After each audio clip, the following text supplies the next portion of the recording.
How many guys here are developers? How many people sell users? This is the only room where there's no one that sells users. So that's awesome. Yeah, we like this room. Yeah, this is a good room. I wanted to tell other developers about this book I read called Flow, and I don't know how to say the author's name. We'll call him Mihaly CS. But he wrote a book about optimal experience, which is kind of the state of fun.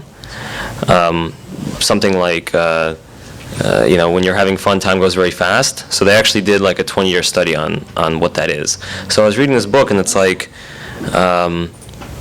this is exactly what a fun game should be. So I just want to talk about the contents of the book. And I am a founder of a game development studio. We're mostly working on mobile. We have about 35 people. We have 2 offices.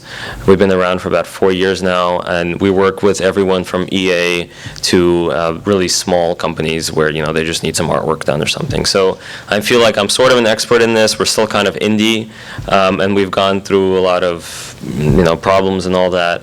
And one of my jobs as the co-founder is to kind of give creative direction on our projects. So fun is something I think about all the time. And I've actually, even in my college days, I was like, how do you define fun? Like, there must be a formula, like fun equals something, something, something. So I initially thought that fun is like a risk-reward thing, and that fun is all about how much you're rewarded. And we'll figure out that that's not really the case. Fun is an important thing to know about when you're making games, because games have to be fun. If games aren't fun, they suck. And sucking is not what we want to do. There's also something called fun pain, which is something, it's an experience that's not fun, but it leads to fun. And that's also part of the, part of making a good game experience. So part of my research, which is very sophisticated, into what fun is I started playing Plants vs. Zombies, and I noted every single time the player was rewarded, or there was a positive activity. So in Plants vs. Zombies, you were rewarded once every 2 seconds. And that's pretty cool. I never thought about that. In Peggle, the player was rewarded several times a second. And that could just be some like positive feedback, like there's a positive sound, or you're getting points for something. And it happens very frequently in casual games, and I thought that was very interesting. So kind of like my thesis when I started this company is that to make a fun game, you just have to reward the player all the time, every second. And that maybe that's true, I don't know. But after reading this book, I came up with this thing that, hey, it's not just about risk and reward. It's kind of a whole complicated thing. And the author breaks it down into 7 points. So this is named the book. You guys should check it out. It's pretty cool. It's also about like living a better life. And that's the author. He's a cool guy. I noticed that the author kind of looks like a mix of Vader and George Martin, so he must be awesome. This is like the best slide, by the way. So if the presentation is going down from here, so you can leave. But anyway, seriously, it's very cool, very interesting. It's not about games, but it totally fits into what games are all about. What else is there? I also want to talk about, I'm talking about broad games. I'm not talking about very niche-oriented games. And some of the examples I'm going to be using are conflicting with themselves, conflicting with logic. But I want to just point out certain aspects of game mechanics, and where specifically one of these elements is highlighted and works really, really well, and another area maybe where there's an element that doesn't work very well. Okay. So early on in the book, they're all defined, these pieces. So in the research, 25 years of research on happiness. They did a lot of surveys, and these elements were always recurring. So these elements are what human beings describe as fun. And I'll read them slowly with dramatic pauses, so it comes off nice. So confront tasks that we have a chance of completing. Allow us to exercise a sense of control over actions. We must be able to concentrate on what we're doing. We must have clear goals. We must have clear feedback. And one acts with a deep but effortless involvement that removes from awareness the worries and frustrations of everyday life. Concern for self disappears, yet the sense of self emerges stronger after the experience is over. And this makes a lot of sense if you think about the player character, not the player. These slides will be up, or I can sell them for like $7 in that purchase. But yeah, they'll be up on the site later. But anyway, so I want to go one by one through each thing and kind of give my opinion.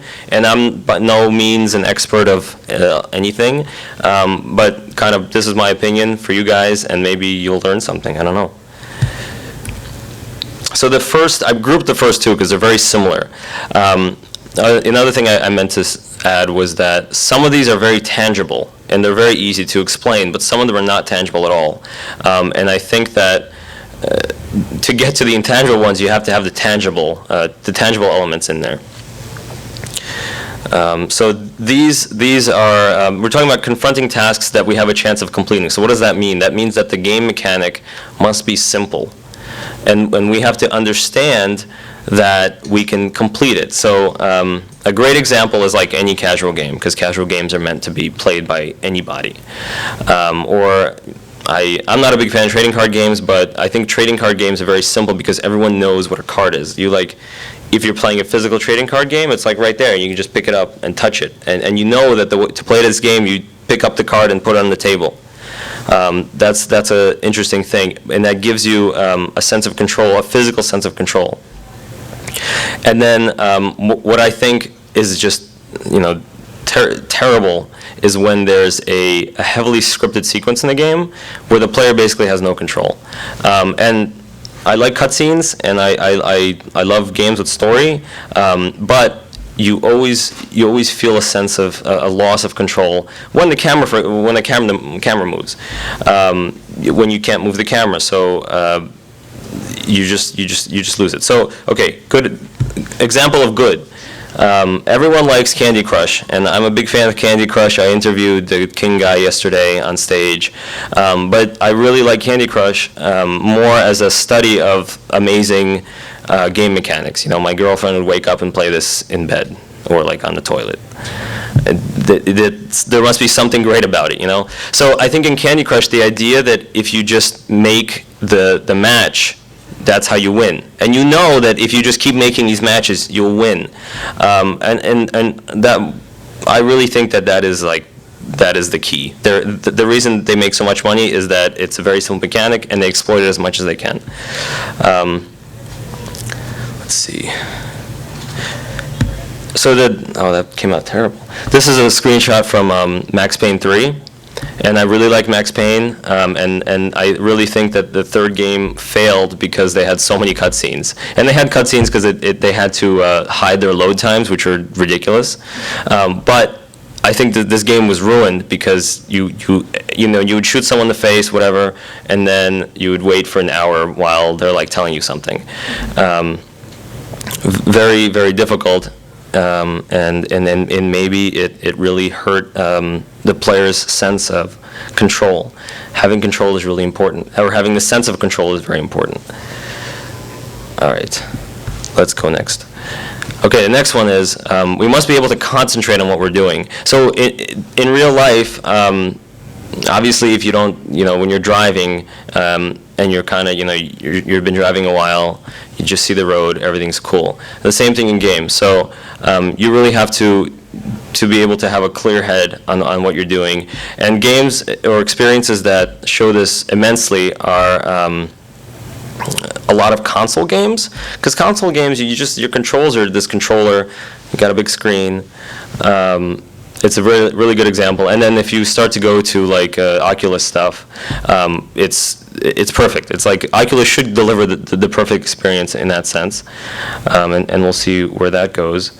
And then the kind of the opposite of that is cell phones are a little bit tougher because your phone has notifications popping up all the time, and all this kind of thing. And I think one of the challenges of a mobile developer actually is to get away from that and make sure players, have that control and they're focused. And then I always thought that MMOs had terrible UIs, and I'll talk about that in detail in just a sec. So Gone Home is this amazing game. Anyone play it? Nice, good. So in this game, there's like no UI. What's happening? Is that okay? Okay. So in this game, you're just walking around the house, exploring this house. It has no UI, and when you want to interact with something, it just zooms up on the screen, and it's usually letters or something. That's the way the story is told.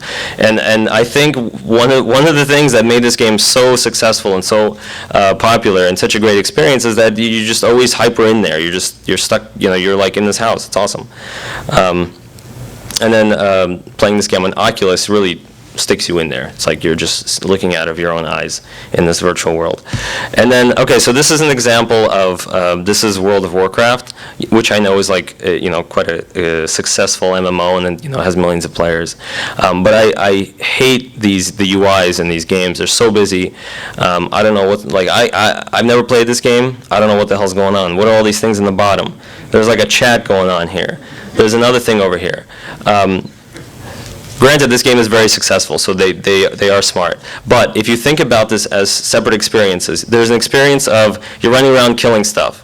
So you don't need all this other stuff in the way. But there's also an experience of a chat room or a social experience. And in that case, yeah, there's a chat room and all that. But in that case, you don't need to kill people. You can chat. And World of Warcraft is a great example of a fusion of that. And there's a lot of other games on the App Store, like all the Kabam games, or Game of War, which is a chat room that has a fighting element. But the point is, this busyness is tough. And this is a niche game. And this game is very difficult to pick up for a casual player. And I'm sure that one of the elements that restricts it is that it's just so busy. I don't know what's going on. All right. If you take anything away from what I'm saying, clear goals and clear feedback is like the most important thing. So clear goals, the idea of a goal is that the player knows what they're supposed to be doing. And in real life, it's always easier when someone tells you what to do. Lift this box and put it over there. As a person who employs people, sometimes I find that they get into this loop of like they just expect me to tell them how to do something. Move that, make this game, get this contract signed. And I think that's like a human thing. Like we have to be told what to do. And it carries on really well into games. So it is much better when you have clear goals. The player should always know what they're doing. And a really cool example of this is Punch Quest. And it's not the first game that had a goal system, but I'll show you a screenshot and you'll see what I mean. And I think bad examples are like adventure games, and I really love adventure games, but sometimes you get stuck and it sucks and you just don't want to play the game anymore. And pinball, because what do you actually do in a pinball game? Like pinball games have like a big story. There's like fires you got to put out, or like UFOs or something, but for me it's always just hitting the ball. Not to say that's not fun, but if it did have a layer of goals, it would definitely improve the experience. Okay, so Punch Quest, anyone play this game? It's really cool. They didn't make a lot of money, but it's a really cool game. It's iOS and I think Android, and it's a runner. So you play, and then when you die, you have certain goals, and they tell you play again and kill 10 guys, and you'll get whatever this money is. And I really like I play this game just to get these goals, even though I'm really just playing the same thing over and over. It's very cool, and this is something that we do in our games. Everything okay? We're low on power, but yeah, just go ahead. Okay, that means I just have to finish faster. And then, okay, so the example I wanted to use was Call of Duty for a bad example of goals. So if in Call of Duty, you are like usually a soldier dude and you're walking around and shooting people, and it's usually very linear. Like you have to just go through a tunnel of buildings and dead stuff, and you have these guys that are with you, these NPCs, and usually the NPCs are a signal to the player of like when the NPCs stop shooting, that means everyone's dead and you can move forward. But I was thinking, well, what if Call of Duty didn't have those guys? Like, I would just be lost all the time because you don't know what to do without that goal, without those guys telling you what to do. It's really interesting to think about it like that, and I wish someone would make a mod that removed the teammates. There's some levels in Call of Duty that don't have the dudes, so you're just by yourself. And I remember I would always be lost. I would walk into walls and this kind of thing. Okay, next one is clear feedback.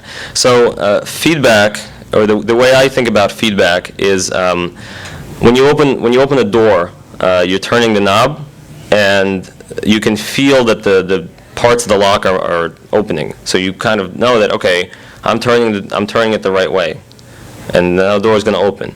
But other times, like you see a door that has a knob, and it turns out you have to push it, and that's kind of weird. So you're not really getting proper feedback there. So feedback in games is all about UI. When you press a button, like, are you actually pressing it? Did the press of the button do something? This kind of thing. So I think that there's a game called The Room, which is this amazing mobile game. And I'll explain more about it later. And then, yeah, again, pinball, because like, I don't know what's going on in the pinball in the world of the pinball machine, but I have great feedback with the ball. It makes a lot of noise. I know when it's hitting stuff, and then you can almost feel it on the bumpers. So pinball is still fun. And then I want to talk about CSR Racing as a bad example. And I know again it's a very, very popular game, and I think that this feedback is something they could have improved. So yeah, The Room is this game where you like have these crazy things on the table, and you use your hands to manipulate them. And because the iPad Surface is not tactile, you're just touching a screen. The guys who made it have to be, I think they're called Fireproof Games. They had to add a lot of sound, and they had clicking sounds and a lot of motion to tell the player that, hey, this like little gold thing is actually a button, and you have to pull it. And they did a great job. There was only one place in this game, where I was completely lost, and otherwise, perfect. Let's see what other good stuff to say about positive. So yeah, it's like it's not just buttons. It's just that the player is in control and they understand what they're doing is good. Is good for them. Okay, so CSR Racing was a natural motion game, 3D drag racing game, and the game is that you have your fancy car and you like soup it up with all the fancy stuff, and then you race another fancy car. And the actual gameplay is as the cars are racing, you have to change the gears in time, and the game communicates to you when you have to change the gears by this thing. There's also like noise and maybe something else. But maybe I'm an idiot, but I could just never do this right. I would always fail horribly, like in the first level. And a good casual game does not hurt the player for not understanding its signals. So I don't know. I feel like a better way to give feedback is not just by this thing. And not just by sound, because sound is, a lot of people don't play with sound on. So there could have been another direction they could have used to make the gear changing thing better. All right. So now we're getting into kind of more complicated, intangible elements. So concern for self. It talks about, so in the book, it's all about, let's say you're climbing a mountain, and if you're like willing to climb mountains, you want to climb the mountain even though you're going to fall to your death if you screw up. And there's a lot of research they did where like mountain climbers get so high that like high like in their head when they're climbing that they forget that, hey, I can like horribly die. And I think that in games, if that happens to the player, that's like the best, and you're set. And like your player will give you all the money that they have in their wallet, or they'll have a good time at least. So I really like story-driven games. I think that's a great example, or even team multiplayer games, and especially casino games. And then bad examples, I mean, this is one of those things, again, where it's like, if you have this element, your game is awesome. And if you don't, then it's not that good.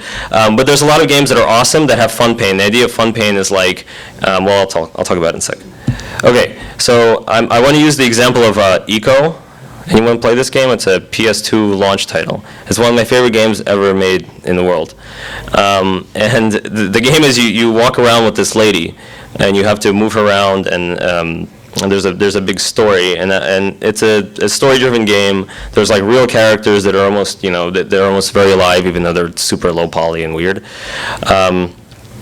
And you get lost in it, and then, well, I don't want to spoil it, but there's like certain things that happen where you really care about the characters at the end. They did a great job, and the game won a lot of awards. And then what about multiplayer games?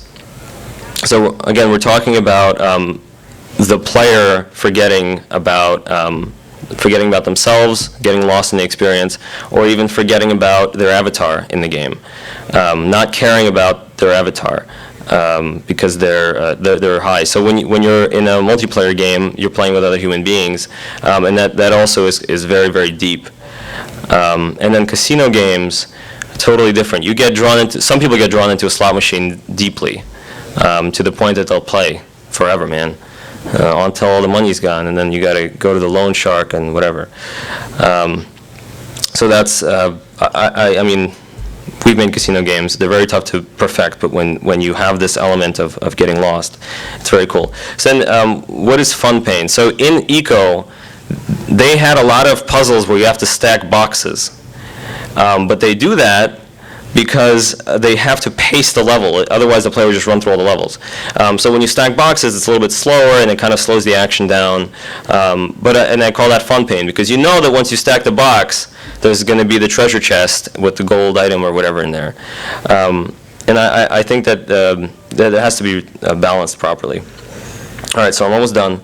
The last thing, one acts with a deep but effortless involvement that removes awareness and worries of everyday life. So this is that idea that when you're having fun, time is going very fast.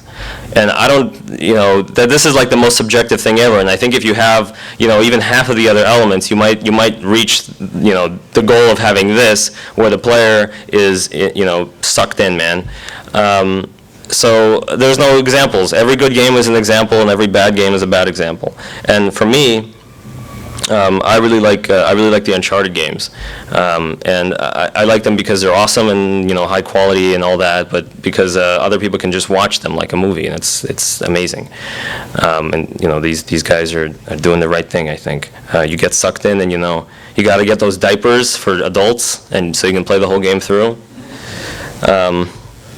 And the bad example is I don't like sports games, and I think they're terrible, and people should just go play sports in real life. But that's just my opinion. And I think that's it, and I think I actually hit the time.